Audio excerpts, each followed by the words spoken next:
Hong Kong'da yaşanan bu korkunç olay, son günlerde gündemin en çok konuşulan konularından biri haline geldi. Sosyal medyada parlayan bir yıldız olan Abby'nin lüks ve gösterişli hayatı, beklenmedik bir şekilde trajediye dönüştü. Peki her şey nasıl başladı? Ailesine, eski eşine ve çevresine yardım etmekten asla kaçınmayan bu genç kadın, nasıl olup da kendi geçmişinin kurbanı haline geldi? Videoya geçmeden önce ufak bir hatırlatma yapmak istiyorum. Algoritma gereği beğenileriniz bizim için oldukça önemli. O yüzden videoya beğeni bırakırsanız çok mutlu olurum. Ayrıca bu tarz videoları takip etmeyi seviyorsanız, kanala abone olarak gelecek içeriklerden haberdar olabilirsiniz. O halde hazırsanız başlayalım. Abby, sosyal medyanın parlayan yıldızlarından biriydi. Lüks hayatı, göz alıcı paylaşımları ve yüksek profilli çevresiyle herkesin ilgisini çeken başarılı bir kadındı. 11 Temmuz 94 doğumlu Abby, büyük inşaat şirketlerine sahip varlıklı bir ailenin en büyük kızı olarak dünyaya geldi. İmkanlarla çevrili bir hayat sürerken, zenginliğin içinde büyüdü. Ancak yaptığı bazı tercihler onun için geri dönüşü olmayan bir felaketin başlangıcı olacaktı. Ailesinin maddi gücü sayesinde en prestijli okullarda eğitim aldı, sosyal medyada hızla yükseldi. Modellik yaptığı moda dergileri onu daha da popüler hale getirdi. Dışarıdan bakıldığında ihtişam dolu bir hayat yaşıyor, adeta kusursuz bir tablo çiziyordu. Pek çok kişi için tam anlamıyla hayranlık uyandıran bir figürdü. Ancak 18 yaşına geldiğinde hayatını tamamen değiştirecek bir karar aldı. Kendisiyle aynı yaşlardaki Alex'le evlendi. Bu evlilik 3 yıl sürdü ve çift 2 çocuk sahibi oldu. Ama burada ilginç bir detay vardı. Abby zengin bir aileye gelin gitmemişti. Aksine eşi ve ailesi mütevazı bir hayat sürüyordu. Alex ve erkek kardeşi işsizdi. Annesi ev hanımıydı ve babası emekli bir polis memuruydu. Abby'nin alıştığı lüks yaşam bu evlilikle birlikte bambaşka bir boyuta geçti. Başlangıçta her şeyin üstesinden gelebileceklerini düşündüler. Ama zamanla Alex'in ailesi Abby'den maddi destek beklemeye başladı. Henüz 18 yaşındaydı ve ailesinin zenginliğine rağmen kendi çabasıyla bu yükün altından kalkmaya çalıştı. Evliliğin ilk yıllarında büyük fedakarlıklar yaptı. Ailenin isteği üzerine çocuklarının daha iyi bir hayat sürebilmesi için Hong Kong'un en lüks bölgelerinden birinde bir daire satın aldı. Ancak bu daireyi kendi üzerine değil, doğrudan Alex'in babasının adına kaydettirdi. Zaman ilerledikçe maddi konular çift arasında büyük çatışmalara neden oldu.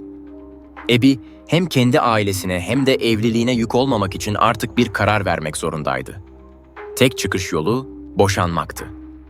22 yaşına geldiğinde hayatında yeni bir sayfa açtı. Restoran zincirleri sahibi, kendisinden yaşça büyük olan Chris Tam Fong Chun ile evlendi ve bu birliktelikten 2 çocuğu daha oldu. Böylece 4 çocuk annesi haline geldi. Ancak burada dikkat çekici bir detay vardı. Abby ve yeni eşi büyük bir düğün töreni düzenlemiş, görkemli bir nikah seremonisi bile yapmıştı. Ancak resmi nikah kıyılmamıştı.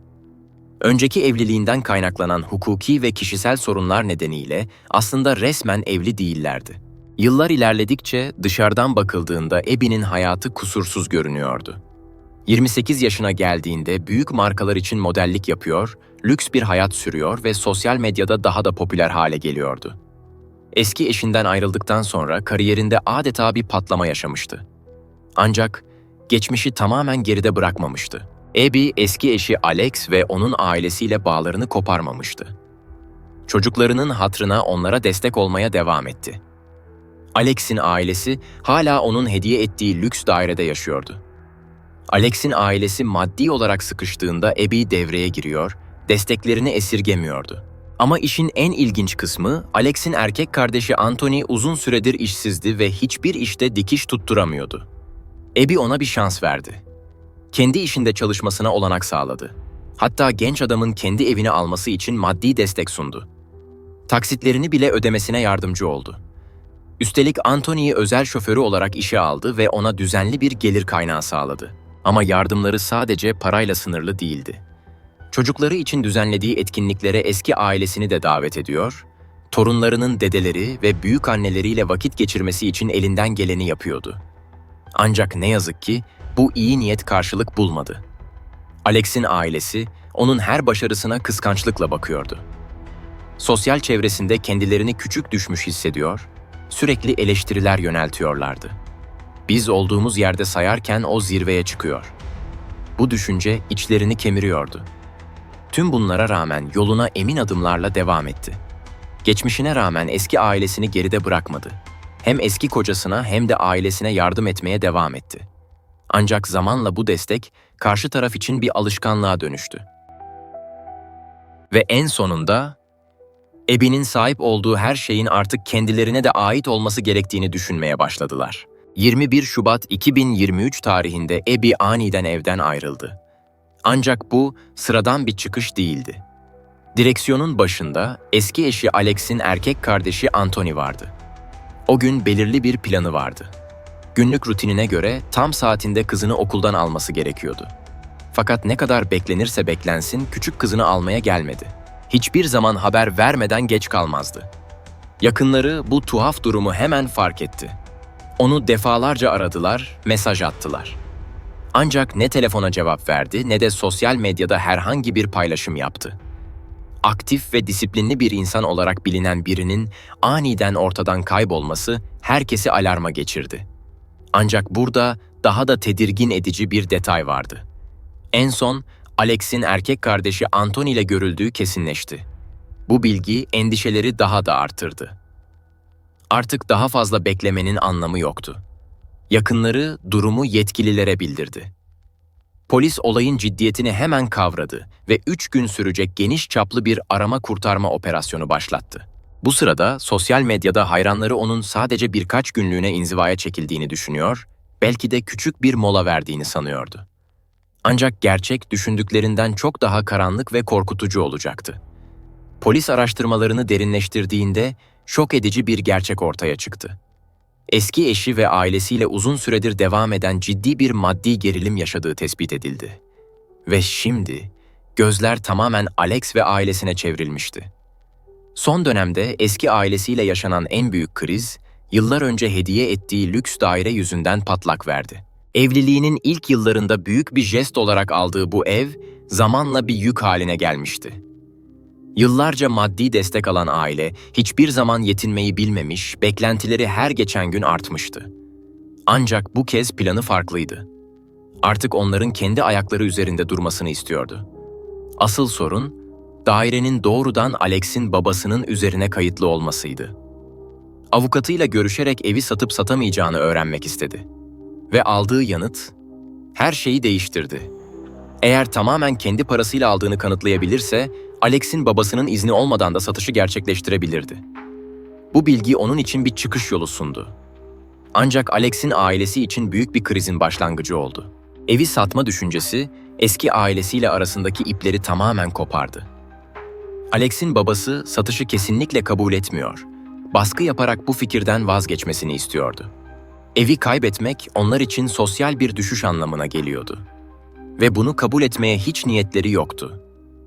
Bu noktada yetkililer için şüpheler netleşmeye başladı. Büyüyen bu gerilim, onun ortadan kayboluşunun ardındaki karanlık gerçeği gözler önüne sermeye başlamıştı. Yetkililer, Alex'in ailesini yakından takip ederken dikkat çekici bir gelişme yaşandı. Olaydan yaklaşık 1 ay önce, Alex'in babasının Hong Kong'un en sakin banliyölerinden biri olan Tai Po'da bir köy evi kiraladığı ortaya çıktı. Başlangıçta bu sıradan bir harcama gibi görünüyordu. Ancak ailenin maddi durumu göz önüne alındığında durum fazlasıyla şüpheliydi. Yetkililer bu detayı kritik bir ipucu olarak değerlendirdi ve 24 Şubat tarihinde, yani arama çalışmalarının 3. gününde evi incelemeye karar verdi. Ve içeri girdiklerinde karşılaştıkları manzara tam anlamıyla korkunçtu. Ev neredeyse tamamen boştu. Herhangi bir yaşam belirtisi yoktu. Odalar terk edilmiş gibiydi. Ancak mutfakta dikkat çeken tek bir şey vardı. Eski bir buzdolabı. Yetkililer bu bulguyu göz önünde bulundurarak detaylı bir inceleme başlattı. Ve işte o an, akıl almaz bir gerçekle yüzleştiler. Evin içinde başsız bir kadına ait vücut parçaları bulundu. Bazıları buzdolabında saklanmış, bazıları ise mutfak ocağında kaynatılmış haldeydi. Ancak korkunç keşif bununla sınırlı değildi. Yetkililer mutfakta bir testere ve et dilimleyici gibi suç aletleri buldu. 2 gün sonra yapılan incelemelerde tencerede kaynatılmış halde bulunan parçaların Abby'ye ait olduğu kesinleşti. Ocağın üzerindeki tencerede insan kafatası ve kaburgalar tespit edildi. Araştırmalar parçaların çorba yapılmış olabileceğini gösteriyordu. Bu detay, olayın ne kadar tüyler ürpertici olduğunu gözler önüne serdi. DNA test sonuçları, bulunan vücut parçalarının Abby'ye ait olduğunu doğruladı. Ancak tüm aramalara rağmen Abby'nin elleri ve üst gövdesi hiçbir yerde bulunamadı. Yetkililer, olayın tüm boyutlarını ortaya çıkarmak için geniş çaplı bir operasyon başlattı.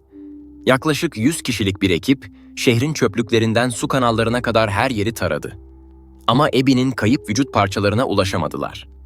27 Şubat günü olayın sorumluları birer birer gözaltına alındı. İlk olarak eski eşi Alex bir tekneyle şehirden kaçmaya çalışırken yakalandı. Yanında çanta dolusu nakit para vardı. Kaçış planı yaptığı açıkça belliydi. Ardından eski polis memuru olan babası Wonku ve erkek kardeşi Anthony gözaltına alındı. Ama tutuklamalar yalnızca aileyle sınırlı kalmadı. Eski kayınvalidesi suça yardım ve yataklık suçlamasıyla yakalandı. Kayınpederin metresi olduğu iddia edilen 47 yaşındaki Angert ve Alex'in yakın arkadaşı olduğu belirtilen 41 yaşındaki Lem de suça iştirak ettikleri gerekçesiyle tutuklandı. Ve böylece dehşet verici bir olayın perde arkası tek tek gün yüzüne çıkmaya başladı. Abby'nin başına gelenler sadece maddi anlaşmazlıkların bir sonucu değildi. Bu, kıskançlık, kontrol arzusu ve intikam duygusunun körüklediği, titizlikle hazırlanmış bir planın eseriydi. Polisin yaptığı detaylı incelemeler, Alex'in boşandıktan sonraki 10 yıl içinde adeta bir bataklığa saplandığını ortaya koydu. Borç batağında yüzüyordu. Hakkında tam 7 ayrı dolandırıcılık ve hırsızlık suçlaması vardı. Üstelik bu suçlamalar nedeniyle mahkemeye çıkarılması gerekiyordu. Ancak Alex sürekli duruşmalardan kaçıyor ve yargının elinden sıyrılmayı başarıyordu. Fakat asıl dikkat çeken detay Alex'in ailesinin geçmişiydi. Abby'nin eski kayınpederi, yani Alex'in babası. Bir dönem polis memuruydu. Ancak 2000 yılında bir kadının kendisine yönelik cinsel saldırı suçlamasında bulunmasının ardından istifa etmek zorunda kaldı. Ailenin elinde yıllardır sağlanan maddi imkanlardan başka hiçbir gelir kaynağı yoktu. Ve şimdi bu imkanı sonsuza kadar kaybetmek üzereydiler. Avukatlarına göre bu korkunç olayın ardındaki en büyük motivasyon paraydı. Aile onu ortadan kaldırmayı başarırsa servetinin torunlarına geçeceğini biliyordu. Ve yokluğunda çocukların velayeti doğal olarak babalarına, yani Alex'e kalacaktı. Bu da Alex'in çocukları üzerinden tüm mal varlığına sınırsız erişim sağlaması anlamına geliyordu. Plan acımasızdı, kan dondurucuydu.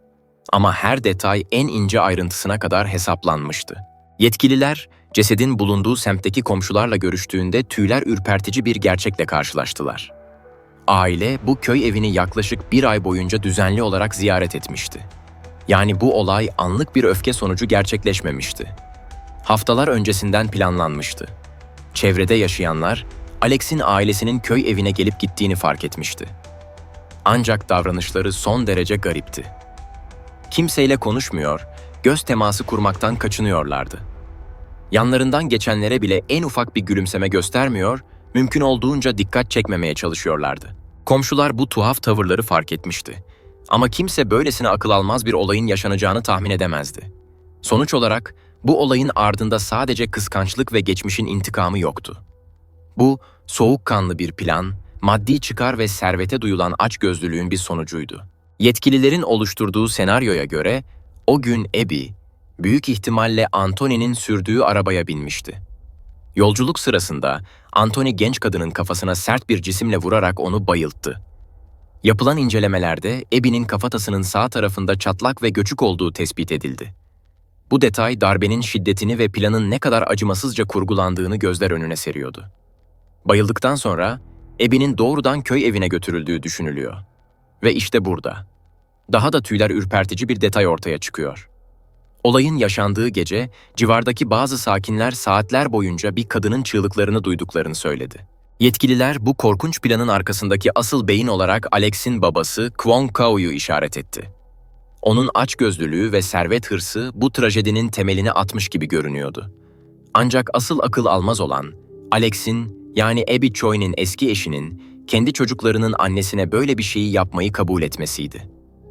Daha da şok edici olan ise Alex'in kardeşi Anthony Kwong'un da bu planın bir parçası olmasıydı. Abby, Anthony'ye iş bulmuş, kendi evinin sahibi olabilmesi için maddi destek sağlamıştı. Ancak tüm bu iyiliklere rağmen Anthony gözünü bile kırpmadan bu korkunç plana dahil olmuştu. Alex, babası Kwong Kao ve kardeşi Anthony Kwong cinayet suçlamasıyla yargılanıyor. Alex'in annesi delilleri yok etmek ve soruşturmayı engellemek suçlarından mahkemeye çıkarılırken, Alex'in kaçmasına yardım eden Lam Shun ve Poon Hao-yi'nin mahkemeleri de devam ediyor. Hong Kong yasalarına göre, cinayet suçundan mahkum olan sanıklara müebbet hapis cezası verilmesi kesin gibi görünüyor. Ancak olayın tüm detaylarını açığa çıkarmak adına dava süreci sürekli erteleniyor ve şu an için mahkeme kesin bir karar açıklamış değil. Çince kaynakları detaylıca taradım. Ancak dediğim gibi kesinleşen bir mahkeme kararına ulaşamadım. O halde videoya beğeni bırakmayı ve kanala abone olmayı unutmayın. Sonraki videolarda görüşmek üzere.